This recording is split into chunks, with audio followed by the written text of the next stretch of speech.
After all this work and everything that we do, it's something that it's something there to kind of serve the community.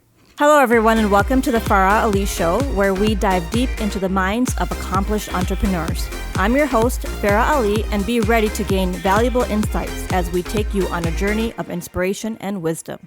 Today's guest is Farhan Ahmed, also known as Fanzi. Farhan is the head of engineering at Midwestern University.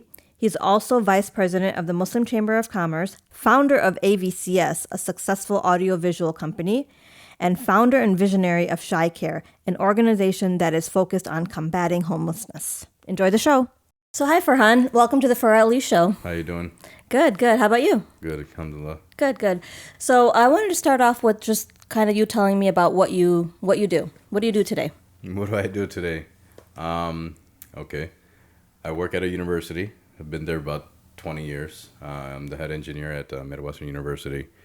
I also am a part of the Illinois Muslim Chamber of Commerce. I have a vice president position over there.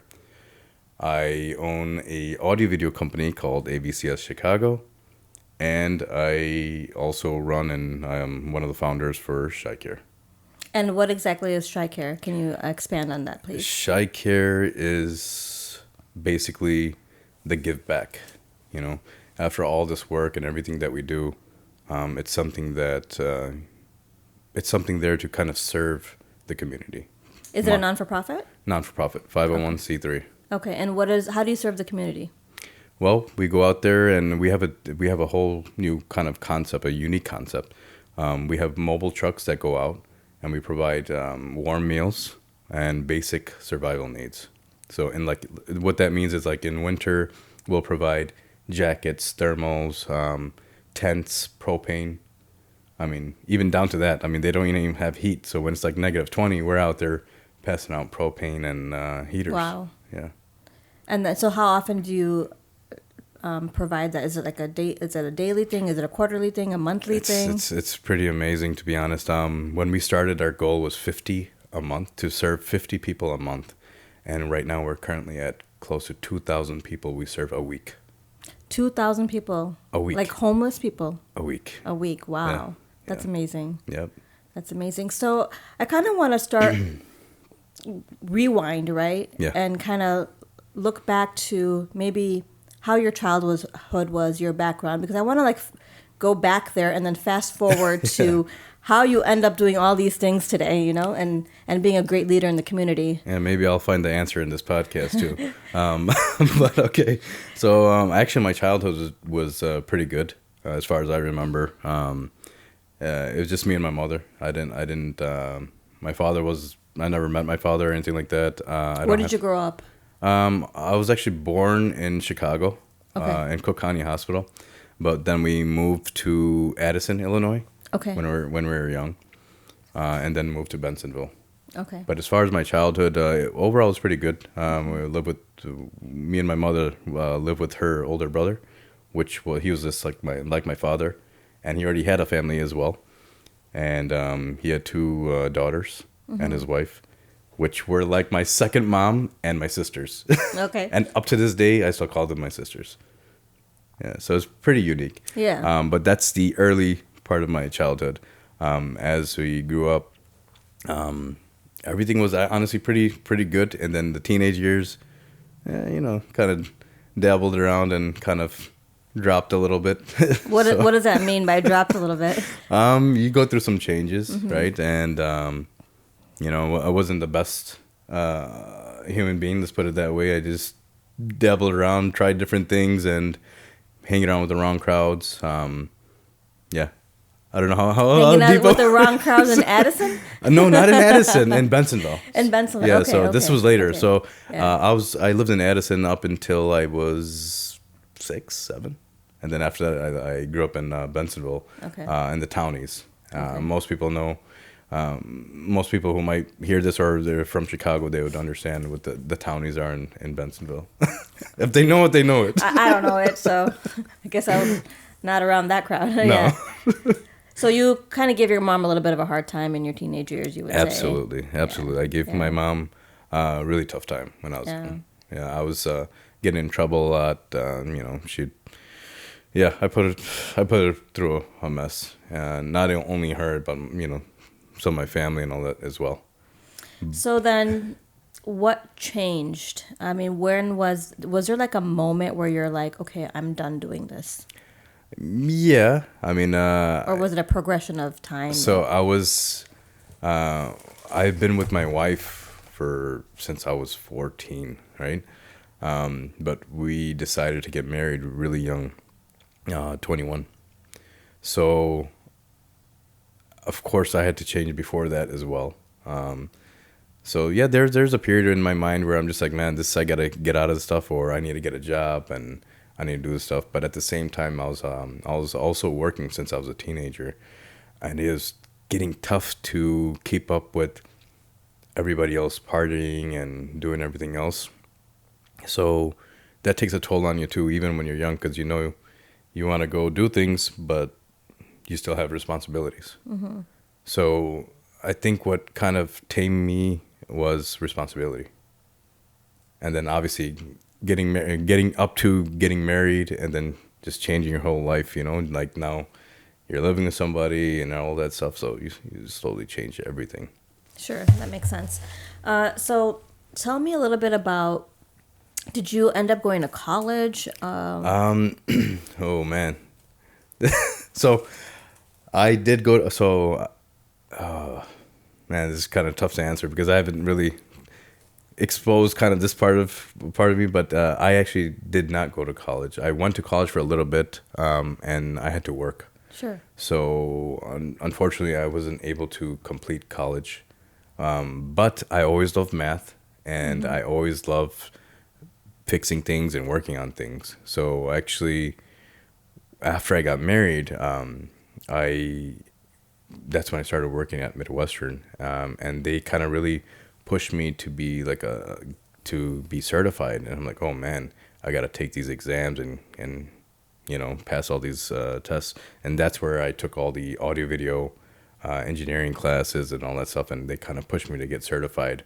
And that's what kind of helped me out staying in that field and learning everything about audio video. Okay. And when did you start your own audio video company? 2004. 2004. So it's been around for a while. It's been around. Okay. When I started off, it was really funny. I can probably show you later on, but I had this purple blazer, and it was kind of embarrassing. Like all my friends and my wife and everyone would look at this purple blazer with everything that I can do was written on the car. So it was like, oh man, this is funny. But websites, like designing websites, doing electrical work, working on cars, putting up TVs. I had a list of things on this SUV driving around, this purple SUV. It was funny. Now that I look back at it, but man, that kind of showed that, man, I was ready to hustle. Yeah, because I'm sure it got a ton of attention.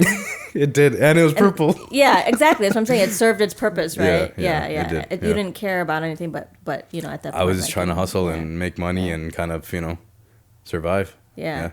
Did you always know that you were going to be some type of entrepreneur, or was it something that you kind of just grew into? Nobody ever showed me that, and nobody ever advised me in any which way about this stuff, about being an entrepreneur. I kind of learned everything on my own. As far as that is, even at the business, I sometimes try to figure out things. It's been 20 years, and I hate paperwork, and I'm still trying to figure out that side of things. But being an entrepreneur, no one, like, it was really tough. I looked at all these business owners, and a lot of people started with money or started with having a mentor in business.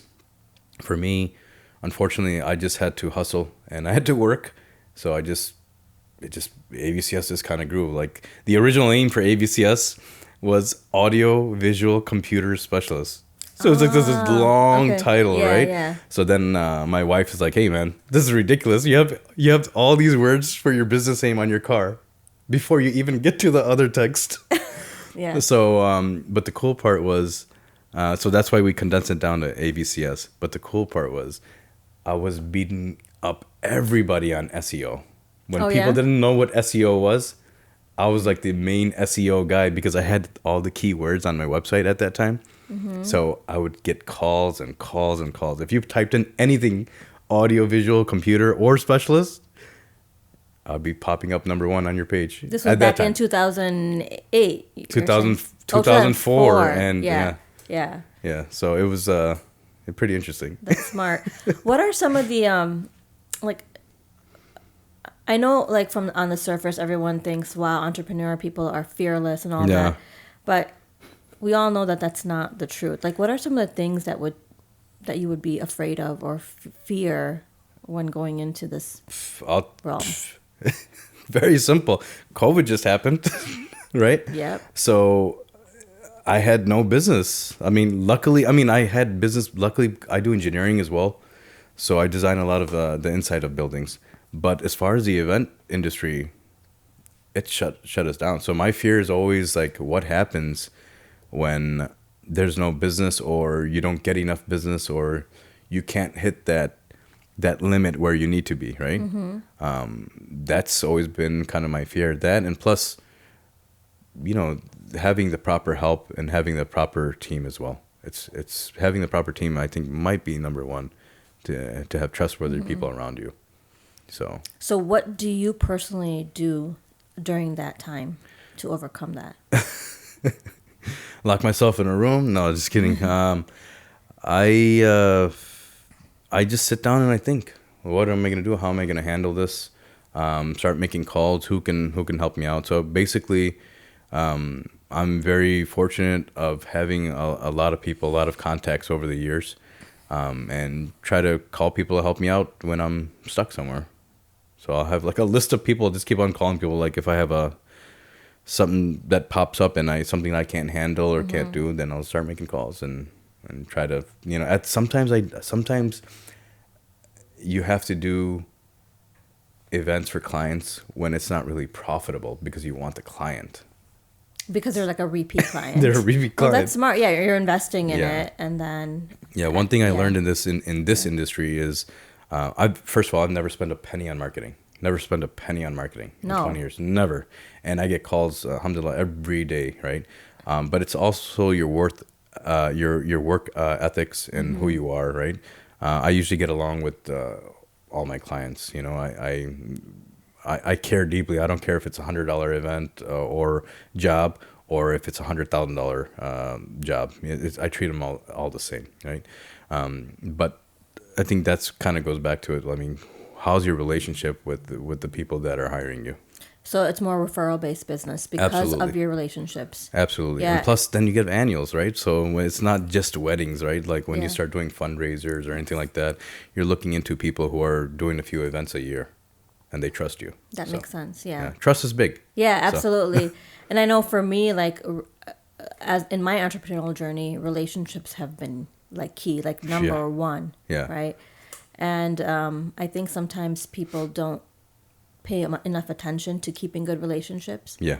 Right? Yeah, absolutely. Just giving a little bit more, than you need to, because it'll come back to you. Absolutely, right? yeah. Once you establish, I believe that in all relationships, once you establish a point, then you become unforgettable in someone's mind, right? I mean, but there's this line that you have to cross, right? So it could be somebody that you just meet even once in a year, or someone that you're just hanging out with all the time or something like that.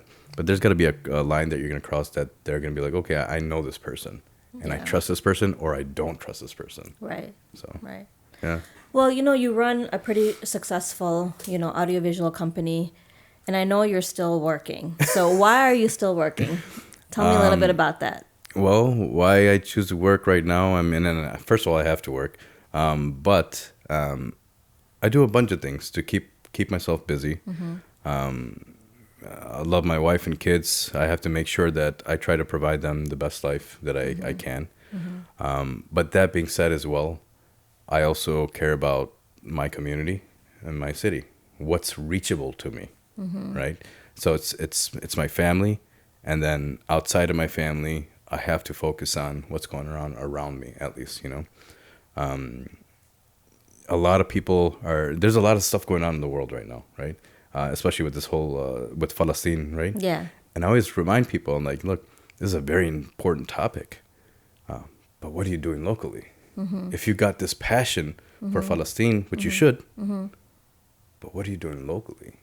If you don't have that instilled in you, and you're just saying, okay, I pick and choose just to take care of these people, what about the people who are reachable down the street? Right. Absolutely. I mean, you should just have the same heart for the heart and love that you have for someone that's that far away.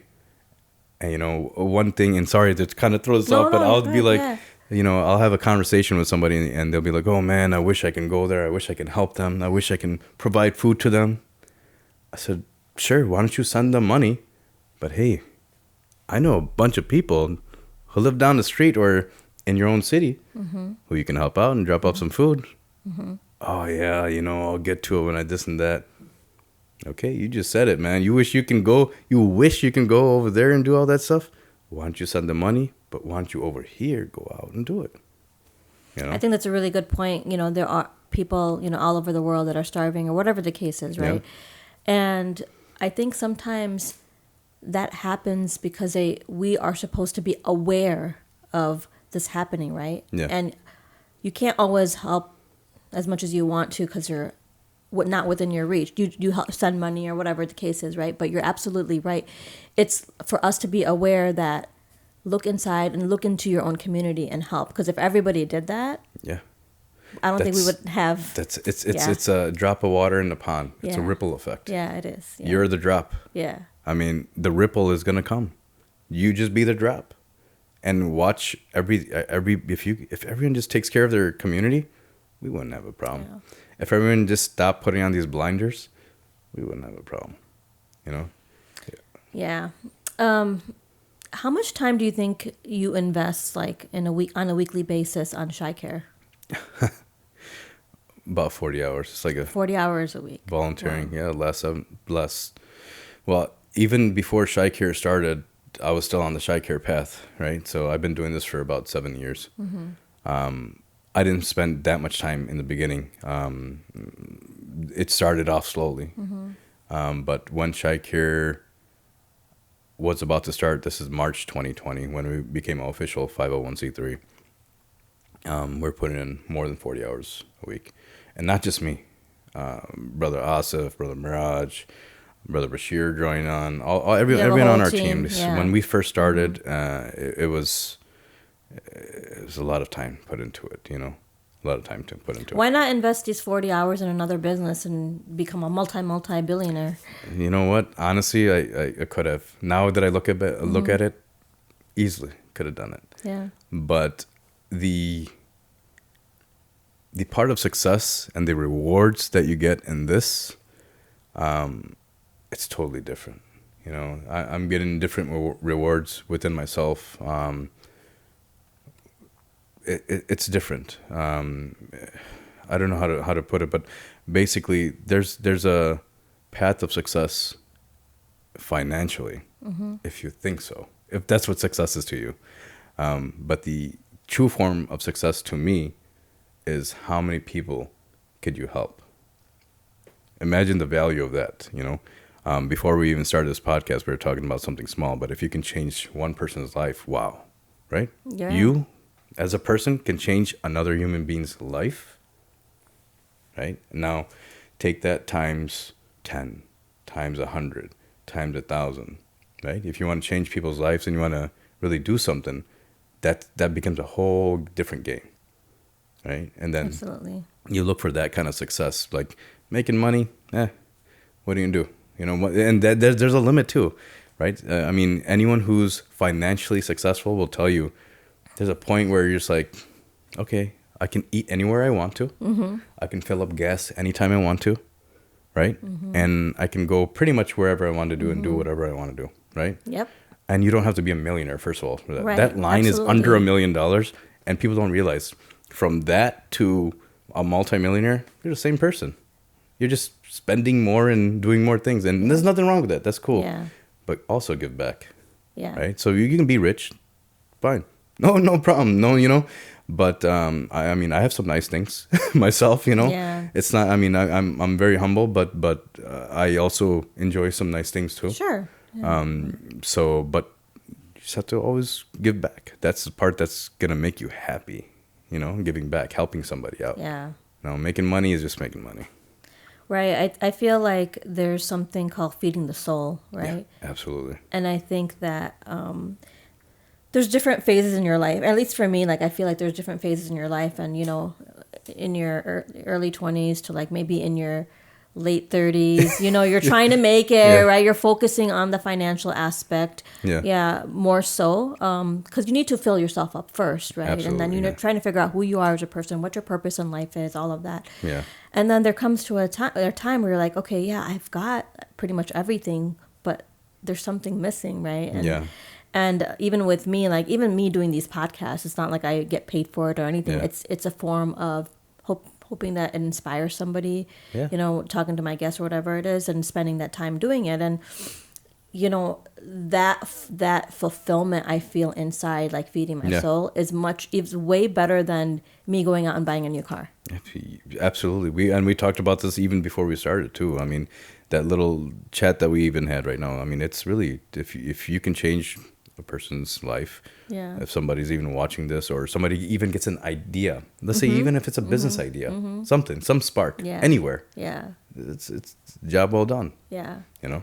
And I love what you said about your success is how many people that you can Yeah. make a difference in their lives. Yeah. Absolutely. Yeah.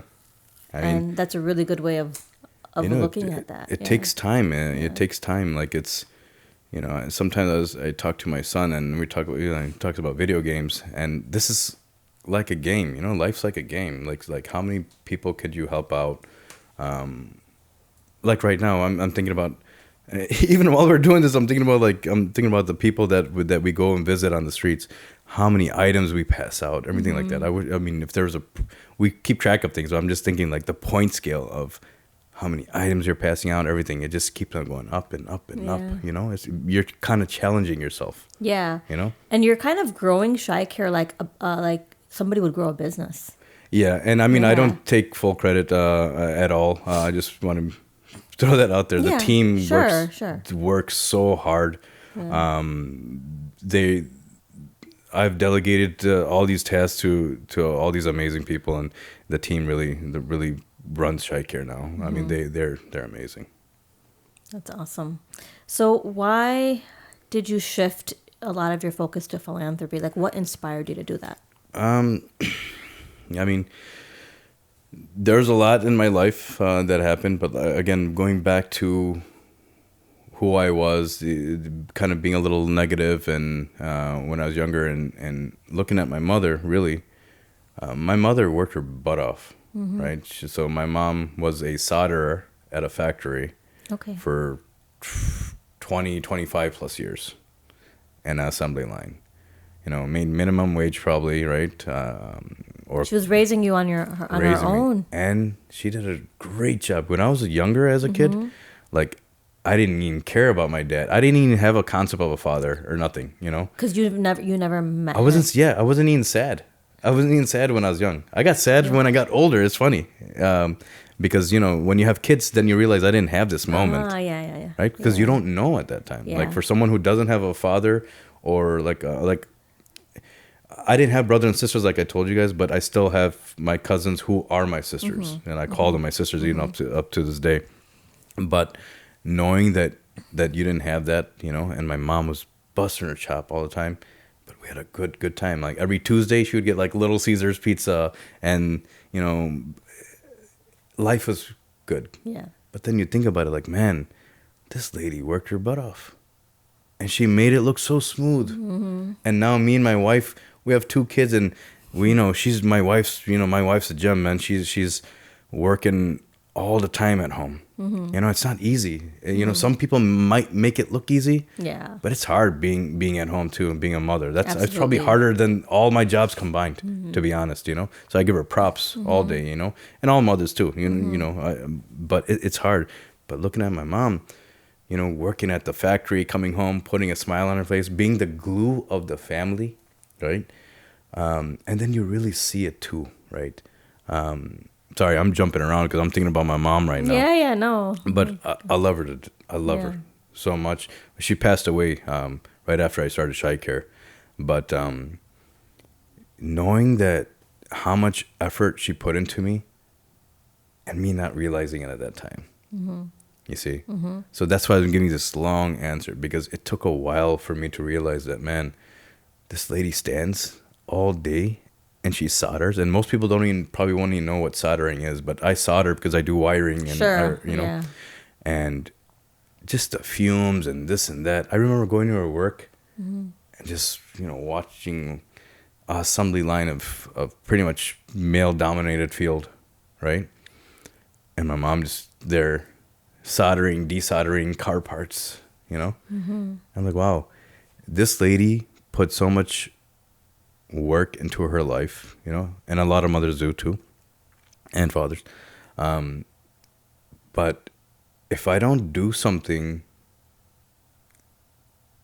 in kind of her name or honor, that I'm Farhan ibn Zarina, right? I'm the son of Zarina, right? And at the end of the day, that's who I am. But if I don't do the best I can, and I'm the son of Zarina, that's the way my mentality works. Then there's a problem. All the effort she put into me, and I just made money and lived a life. That's all her efforts are useless. So that's sorry, it's a long answer. Yeah, but that's very, very beautiful, know, and that's your motivation, because I do, I talk to a lot of people, a lot of entrepreneurs, and what I do notice is that sometimes people don't really know why they do what they do. Yeah. A lot of people are looking for outside validation. Yeah. Right? They're looking for the claps and the, oh my God, wow, you're doing something so great. Yeah. And that's what's propelling them to continue doing it, is because they feel good. Yep. Getting compliments and, all of that sort of stuff. But it's the fact that you were able to just, answer that, and I could tell it came from the heart. Yeah. Yeah, so that's really, really beautiful. Sorry, I think about my mom, and then I still yeah. I'm sure she's looking down very, very proud Yeah. of her son. Inshallah. So can you tell us a little bit more about how people can help Shy Care? Absolutely. First of all, our website is shy-care.org. We are very non-biased. You can come out, you can help out, you can volunteer in any aspect. You can donate. You can bring your talent to our team as well. So sky's the limit. Whatever you want to do, if you want to bring your ideas to the table, you want to help out, you have anything. I mean, come out to serve our community, our city, make a change, make a difference. We're here to listen. We're a completely different type of organization. We're very unique, and we listen to things, right? So we're always trying to develop. Keep in mind, too, we've been 100% volunteer ran for all this time, and now we're finally getting employee, like an admin position after all these years. Oh, wow. So we've been 100% to the cause. So everyone on the team has worked their butt off to make sure that we have this Chicago staple and non-for-profit, and make a difference. What's the vision for Shy Care? Like, where do you see it, like 5 and 10 years from My now? vision of Shy Care versus Yeah. everyone on the team, they'll probably think I'm crazy, but I have a lot of thoughts. I have a lot of ideas, but the main vision and focus right now is kind of to serve all the underserved people, the forgotten people. Yeah. Right. So our goal right now is to try to provide and end the hunger in Chicago, right? Provide food, provide meals, basic survival needs, as I told you as well earlier.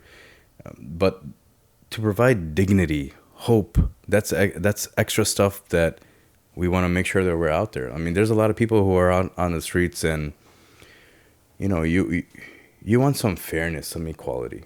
When I still, up to this day, when I drive by somebody, even if I'm running late, I have this guilt in me, like, oh man, I gotta go stop and check on this person or see if I can get them a cheeseburger or something like that. Because where's the fairness in that person who's on the street versus me? Why me? Why am I in this car in position, and why is this person trying to get on a train just to stay warm? You know, it's my mind is just wired that way, and there's a lot of people who are wired that way. They just need a spark they need a push to come out and make this change. But you know, our focus is to kind of provide that fairness, right? To go out there and give some hope and dignity to all our brothers and sisters on the streets. That's really nice. You know, when you made that, just talking about this, there's a question that I just have, and I want to know your opinion, because I have always back and forth on like what to do in this situation. So like, you know, you're driving, right? And you see people on the street like asking for money or whatever it is, right? Yeah. Sometimes they're women, sometimes they're men who look like they're perfectly fine, you know, that sort of thing. Sometimes they're people that are using their children to ask, whatever the case, right? Yeah. We see them on the way to Midway Airport or whatever the case. Yeah. Would you recommend, like, what would you do in a situation? Because some people say that if you keep giving, that A, like, you're enabling that behavior. Okay. B, they could be taking that money and buying drugs or alcohol with it. Okay. Do you do it based on who's standing there and if they look like they're needy? So what do you do, and what do you recommend people in our community to do? This is a whole nother podcast that we can do for another hour or two, but I'll try to keep it short. First of all, you have to use your human gut instincts on this person. I don't pass out any money. I convert money to material items. And so does Shy Care. Shy Care does not pass out any money. We will take our donations and we basically convert it into food, snacks, and the survival items, right? Underwear, feminine hygiene products, backpacks, whatever it might be. Mm-hmm. So my advice would be is if you can prep yourself, have a snack pack in your car, a few snack packs. So if you're really feeling down and you want to provide somebody a meal or some food, you can open up your window and pass out a snack pack, you know, or come to our warehouse and I'll give you a few snack packs. You know, that's how open we are as a organization, where you can have a few items in your car and you can feed somebody. But we don't pass out money because we just don't want to be a part of that conversation of people saying, "Oh, we donated to you and you forwarded money." We don't do that. So I would avoid money. Sometimes if you're just out there and you got an extra buck or two like that, and good for you. But a lot of people say, "Oh, are you an enabler?" Or this and that, right? Like the other part of the question you asked. I finally found the answer for myself is I'm not too worried about what that person is going to do afterwards. My job and my intention was to take care of that person. And that's it. Everything else after that, that's an assumption. Everything's assumption. And then you're playing a role of God, right? Like not to even sound religious, but think about it. If you're like assuming things, oh, this guy or girl is going to go and do drugs and drink and this and that. It's not my thing. So first of all, we don't pass out money, but second of all, if you do pass out money, don't think bad. That's it. I mean, you're just trying to help out somebody. So you have a good deed and you have good intentions. What they do later on, God knows. Yeah. And plus, we don't know what they deal with. Yeah. I always tell people, just to kind of add to your thing, I ask people, sometimes, why don't we think the other way of how did this girl get on the streets? How many strikeouts did this girl have? Parents, grandparents, aunts, uncles, friends, right? How many people struck out this girl for her to end up on the streets? We don't think about that. Right. We have to think about that story too. We can't just say, okay, this girl's like this or this guy's like this. How many people did this guy strike out and pass up to be a person left on the streets? Right? And there's also a lot of different cases too. There's people who have dementia. Sure. There's people, like, I remember one guy en route kept on thinking his son's going to pick him up. And he would just tell me, Fonzie, he's like, my son's going to come pick me up. And he just kept on saying that for a year. Yeah. You know, so there's so many different, every case is different. Right, Every case is different. But in my mindset, and even though he looked like a person that was able and willing to work. Plus he also looked like he had a habit, but he didn't drink alcohol and he didn't do any drugs. He just wasn't up there. Because when you live on the streets, your body starts deteriorating too, right? Yeah. You're just, people forget you're not able to take showers and you're not able to go to the washroom and you're not getting the right food. Like, imagine your body starts becoming messy and all this stuff too. So sometimes we look at somebody and we start judging them. Mm-hmm. So. Yeah, I always do think that if people had a choice, they wouldn't be out on the street begging. Like, most people wouldn't want to. No sane person. Yeah. Look, it's very simple. No sane person would want to. Who would say, no, I want to sleep on that concrete slab over there? Who? In the right mind? Yeah. Now, you have people who are sane and you have people who are insane. The sane people who go through struggles, like I said, they've been struck out by how many people? I know for a fact that any person, any of my friends' kids, anything, if I knew of anybody, don't you think I'll drag them back to a real world and help them out? Of course.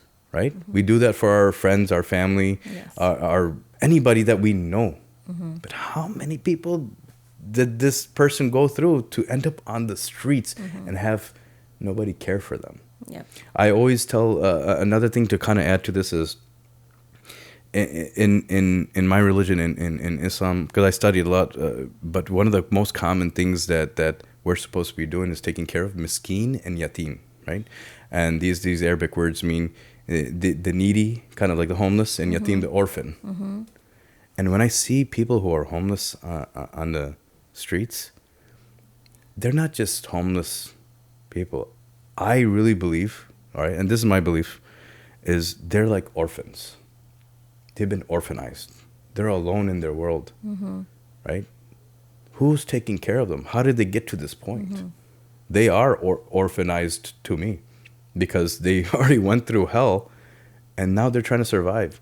And I understand some of them are on some things, but sometimes that's cheaper than trying to go to a doctor, than getting a prescription and going, like, well, what if you have a backache? Right? Right. Yeah. And how much would it cost a homeless person to go see a doctor, wait all day to go see a doctor, get a prescription, go to a pharmacy, wait there, pay for a prescription, and come back to their tent? They don't have insurance. Just imagine what I just said. No, exactly. And now, option 2 is someone knocks on your tent and says, hey, I got something for you. Yeah. Your back hurts. I know you don't do this stuff, but this is temporary. Here's for your backache. What are you going to do? Right. No, that makes sense. What are you going to do? Yeah. You know, we have to understand people. Yeah. Our biggest problem as humans is we got to take it easy and understand, try to understand the other person, right? If we start going on the assumption path, it gets kind of dangerous. That totally makes sense. Have empathy. Yeah. Absolutely. Yeah. Sympathy and empathy all day. Yep. Is Shy Care like any religious-based organization? No, not at all. We're non-biased, Muslim-led, kind of. But that's just our team, you know. We're non-biased. We don't do anything like that. We believe that we're here to serve humanity, and we have all types of people. We have Muslims, Catholic, Christian, Jewish, atheists, Hindu. All these people are part of Shy Care. So we're trying to just make a huge difference and become kind of a unique organization. So you're serving anybody and everybody regardless of any religious affiliation. Okay, good to know. And these snack packs that you're talking about, do you guys sell those? Because I think that would be really cool if you could put together like some hygiene packs and snack packs, and that people who want to help can buy them, and you know.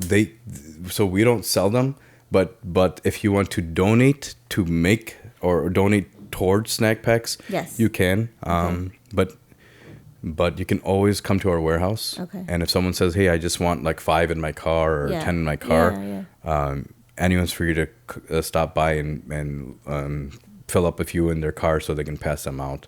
But so again, we don't sell them. But if you want to donate towards a snack pack or a hygiene kit or meals, you can do that on our website at shy-care.org. Okay, that's awesome.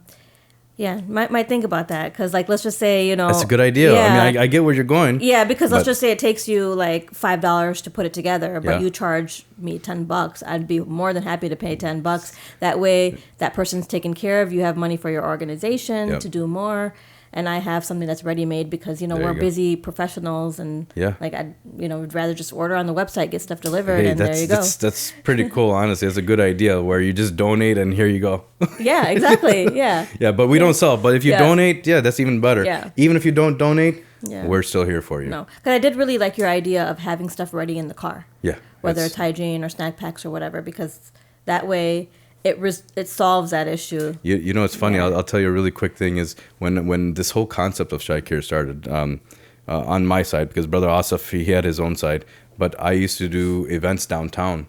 And in the AV world, if you're lucky, you have downtime, but you're taking your lunch at like 3 o'clock or something like that. Mm-hmm. So I remember being at a few events and I'm eating in the car and someone knocks on the window and asks me for money, for food and all this stuff. So I went and bought the brother some food. And then what was happening is the next time I was downtown, instead of buying myself a meal, I bought 5 meals or 5 cheeseburgers or something. You know what I mean? Yeah. And every time someone knocked on the window, I just roll down the window, pass out a cheeseburger. Yeah. And then that's how it started, just starting to give back. Good. But I was prepared the next time. Yeah. And that's kind of a lesson for kind of everybody is if you want to be this type of person, just prepare yourself a little bit and you're slowly going to grow into a different person. But prepare yourself. So you want to prepare yourself? Put a snack pack in your car I'm going or something. I'm going to fill my trunk up with them.